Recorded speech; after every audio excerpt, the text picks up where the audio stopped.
is Sara Kastberg, and this is my persuasive speech. Over the last decade, stem cell research has been a very heated and controversial topic. Debates have come about all over the world, leading to some new legislation put in place. Scientists have speculated that the use of stem cells could potentially cure many devastating diseases and even regrow entire organs. Some people, however, think that previous attempts using stem cells in transplants and the ethical controversies that surround stem cells make it dangerous to further investigate. In actuality, the potential cures that stem cells could have may be the most significant advances in modern medicine to this day. So in order to better understand this topic, I'm going to tell you what stem cells are, what the big debate is about, and the potential cures that could come from stem cells. Stem cells are a class of undifferentiated cells that are able to differentiate into specialized cell types.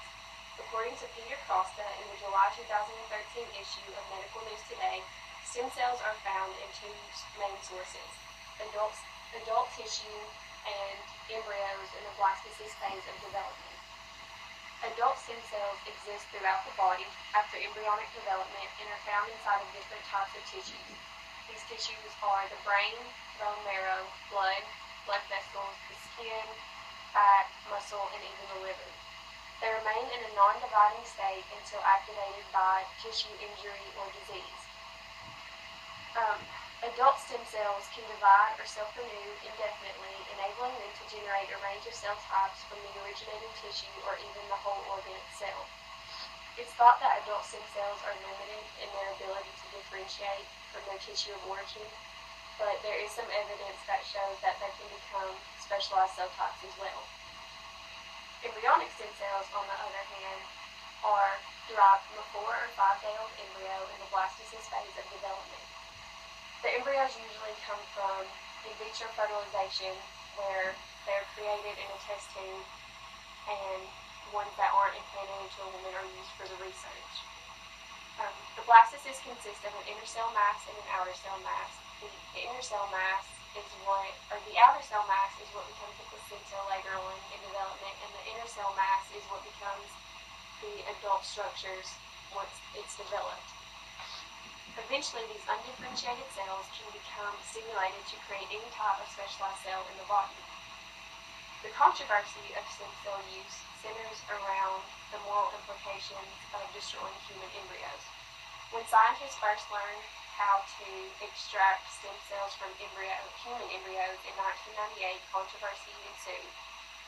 There is now worldwide legislation that regulates stem cell research, and in the United States, it is now illegal to create embryos just for research purposes.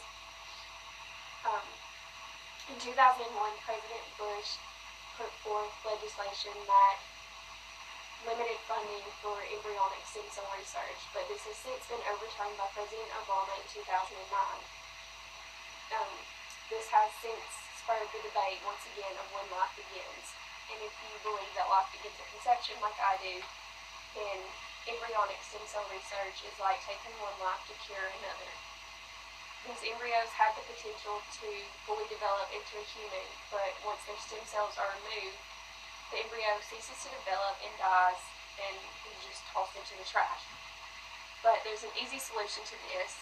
Instead of using embryonic stem cells, I think you should use adult stem cells. The National Institute of Health said that out of the 80 treatments and cures that have come from stem cell research, all of these have came from adult stem cells, not embryonic ones.